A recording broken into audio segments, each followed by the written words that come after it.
This is how taxing the rich will do nothing. And when everybody talks about taxing the wealthy on their on their net worth, on their asset value of their businesses, it makes no sense to me. And today, that's what I want to talk about. And I really think this comes from a place, and I'm going to say it, of stupidity.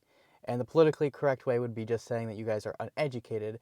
If you're trying to say that any wealthy person should be taxed directly tied to their net worth or their business's value.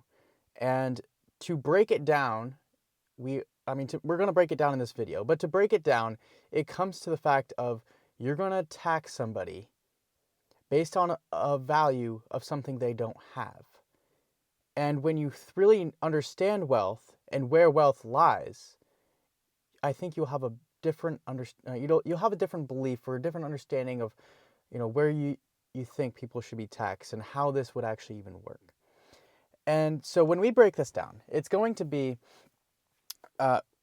somebody's net worth is tied with their cash values, their debts, and within the businesses they own, the assets they own, whether that's a house, in fact, even cars or valuables. Your worth is comprised by a bunch of these things. It's within your assets, your net cash minus your debts. That equals your net worth. It's not very like big rocket science for the equation to find your net worth. If you really don't understand it, just look it up. And what I really want to talk about here is the net worth comprised in a business, because most wealth does come from business. It comes from also real estate, which a lot of people get into, but the majority of the top 10 richest and wealthiest people in the world, it comes from a business. And now when you look at these businesses, what does this mean?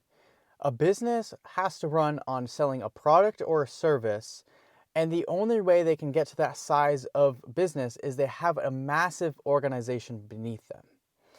And you can't have an operating business if you provide zero value to your customers, or in this case, to the world when you're that size. And you provide so much value that you, in return, get a fraction of that value. And we look at it as some big number that they just stole from the earth. They stole from the economy. To attain this size, to attain, hundreds of billions of dollars, you have to give trillions of dollars at that level. You have to give so much value to everybody else. And the people that founded this, the business owners that founded that business to begin with, generally don't own the majority of that business anymore. Like they don't own like 50%, like 70% of that business's value. A bunch of other people do, right? They might still be like a majority owner. I misspoke there. They might be a majority owner in the fact of they're the one that own, let's say they own 10%. Nobody else owns 10% of that business. But the fact is, they have 90%, if they own 10% of the business, they have 90% of that business's value in everybody else's hands. So that's just fact one, is that the business is so big that not only is the founder and owner just a very small fraction of it, because they understand that if you have to attain a lot of wealth, you have to give so much more value to everybody else. You don't just take it all. And I think a lot of people have been just ingrained in this mindset that people that are wealthy just take from the world, that they don't give anything. If they never gave anything for years and years, they probably wouldn't have anything of themselves. They wouldn't have built an organization. In fact, continuing on today, that business provides value. If that business did not provide value, they would not have anybody working for them. They would have no employees. Instead of thousands of employees working for them, working towards a vision on this goal, they would have nothing, because that business wouldn't produce a single thing or a single dollar in revenue towards the company, which pays the people who work for it. And those people that you never even speak of how these founders and owners actually gave opportunities and gave value to them. And you can always argue the fact that, well, they're paid minimum wage, they're paid, low salaries, and everybody at the top just keeps it all for themselves. Well, most of the time, did they take on the risks? Did they go through all the struggles in the beginning? Did they actually push that vision? And to be honest, at the bottom line is, did they actually freaking deserve it? Did they do the work? Did they have the vision? Did they have the idea? Did they actually do it? Did they take on the stress? Did they take on the responsibilities, the liabilities? They didn't. So they don't deserve any of it. And if you are somebody that's working a minimum wage job, you can also do the thing that your owner of the company's doing. It's pretty like, it's 1 + 1 = 2. Like I don't know how to explain this as much as possible in the simplest terms, but this life and the way you're living is as simple as all your past actions brought you to where you are today. So like you could easily get into an ownership position and just do the hard work. The thing is, most people don't want to, yet they just want to complain about the big guy because they did do the work, and because they did take on the risks, and because they did go through those long seasons and long decades of just putting their one foot in front of the other, going through all the betrayals, going through all of the losses, going through so many different challenges, solving so many big problems that you aren't willing to do. That's why you're only worth what you're worth now, because you didn't provide more value. The more value you provide, the more value you get. And that's what these big businesses do. And so when you look at somebody wealthy like Jeff Bezos, who built Amazon, it's a massive company. And every single one of us, I don't know if I've really met anybody that hasn't been a customer at some point of Amazon. That means they provided value to you. You're able to go onto a site where you're able to shop. They provided value to you first, and then you paid them. They gave you opportunity, and that's just on the customer end. So to have a business, and how business really works, is you have employees that actually, work, solve the problems, manage the, operations. You have employees that make sure you can sell a product or a service. And then you have the customers that buy the product or service. And that's where the exchange of value happens, is then the customer pays this organization comprised of whoever works for it that creates this value for the customer. They pay them to give, it's an exchange of value. To exchange this product or service to them, you have to give money to them. And it's as simple as that. And then when you think about it as a bigger business, it's still the same. Yet there's so many hate on it of like, billionaires shouldn't be worth that much. And now it comes to the realization of, if you actually looked at somebody's worth, somebody who's worth $200 billion, it could for sure go down to $100 billion tomorrow. It's as easy as that. Do you want to know why? And it's not because they had $200 billion of cash sitting in the bank, or in their, you can't even fit it in a bedroom at that point, but in their house, just sitting there, and then all of a sudden they're like, oh, I'm going to go spend $100 billion on just random crap because I can. Yes, there is a level of wealth where people just do buy stuff, but again, buying stuff also improves the economy.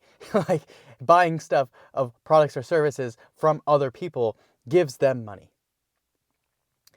And so the real point I want to make here is that they don't have this cash in hand. The value there, you see on paper, you see on the headlines, you can look up, you're like, oh my gosh, they're worth 200 billion. Most of that value is within the company and the organization that they built, that they own a percentage of. They wouldn't be worth that much if that organization, the employees, everybody in it, didn't build products or services that, helped and provided value to others, to their customers. And so it makes no sense to try to tax somebody based on the value that's actually not even within their hands. Right? They don't have this cash in their hands. It's within a company that's invested back into their employees, invested back into their systems, invested back into the company to make their product or service better for their customers. And by investing back into their own business, it also increases the value provided directly to everybody working within that company. Most of the time, these guys don't carry a lot of cash.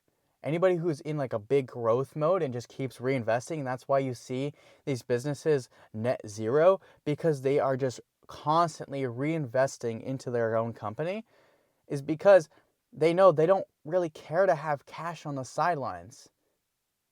They want to invest as much as possible so that they can grow. And all that money invested is not in the owner's hands. It's like out of his hands. How is he going to be taxed on something he doesn't even have? That's like saying somebody who was paid $50,000 a year, but then took that $50,000 and just gave it right back to, the business or the owner that paid them or their boss that paid them, to reinvest it so that next year they can make more money. And you're going to be told by the IRS at the end of the year that you have to be taxed because for some reason you had on paper that you were supposed to make 50,000, but it was all reinvested. You don't have that money, right? You're like, I don't have any money to give you. I made nothing this year. But that's what you tell everybody else on, you're complaining about that wealthy people have all this money and that you should just tax them just because they have it. Or their net worth should be taxed because, the government needs it to spend it on who knows what. I mean, who needs the money from somebody's net worth? And then it comes to the question of, well, if they're being taxed on their net worth, why aren't you being taxed on your net worth? Like even somebody who's only worth $100,000, then does that mean you're getting taxed too? And then for what? Now you're going to be also upset because you're like, well, I don't actually have this money. What if all your worth was inside of a house or a car, which a car really isn't a big, asset. It's more of a liability. So if you have $100,000 inside a house, and now let's just say that is your worth, right? That's your bottom line net worth. But you have $0 in the bank, and then I come knock into your door and say, hey, we notice, your worth is $100,000, so you owe us this tax. You're like, well, that means I now have to figure out where I'm getting this money. Do I figure out how to leverage the 100 grand that I'm worth by getting a loan? So now I'm getting a loan to pay taxes?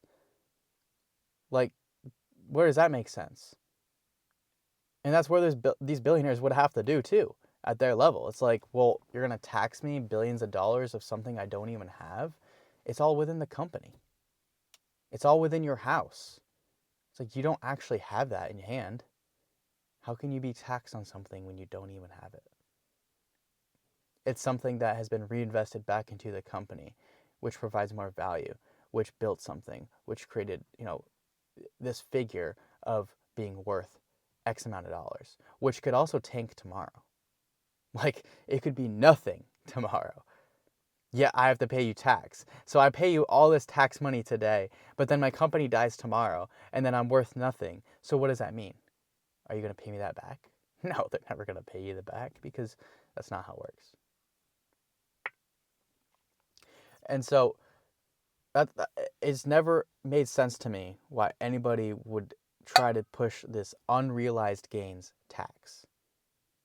Because if you didn't make money, which is what unrealized means. If you don't know what unrealized means, it means the fact that if you have $100,000 in asset value, say your house went up $100,000, now you have $100,000 that's within your house, but you never actually saw the dollars in your hands. Like, you can't take that money, unless you sell your house, you don't have that money in hand, right? That's what unrealized gains means, is like the assets you owned might have grown in value, but you didn't sell yet, which means they could also drop tomorrow. Until you sell, you technically haven't made anything. You have no cash in hand. And, that's a whole different question of like income tax, right? I wouldn't even want to get into that part, but income tax is already a very standard thing that's there. So yeah, you would only get taxed when you actually profit and you make something, and then you get taxed your 30% or 50%, whatever your rates are depending on where you are. And when you try to just think about it even on your own level, like that's where you just got to think about it. It's like, yes, they might have a $200 billion net worth, but I assure you, it's like the same as me coming to you with a $100,000 net worth that you don't have in your hand, and then telling you that you have to also pay up. It's relatively the same. They just built a company that provides so much more value than you have built.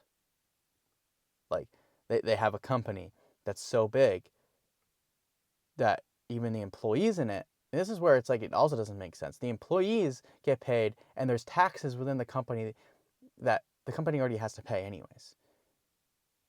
Like, the employees pay the tax, income tax, and then the owners of the company, or the company itself actually pays those taxes, which is why it doesn't make sense why everybody says they don't pay taxes. They do pay taxes.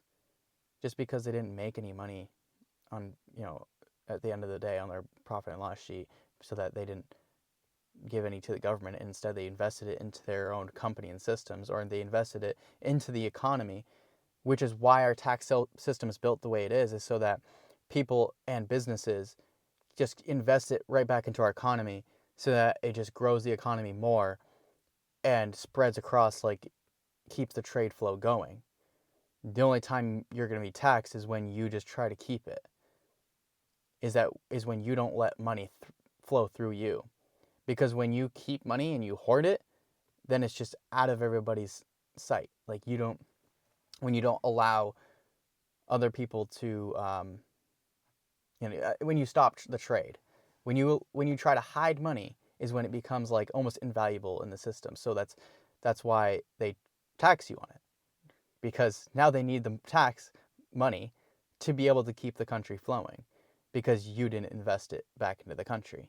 So then they take it for you, and then hopefully, of course, we can make arguments of where the government actually spending money today.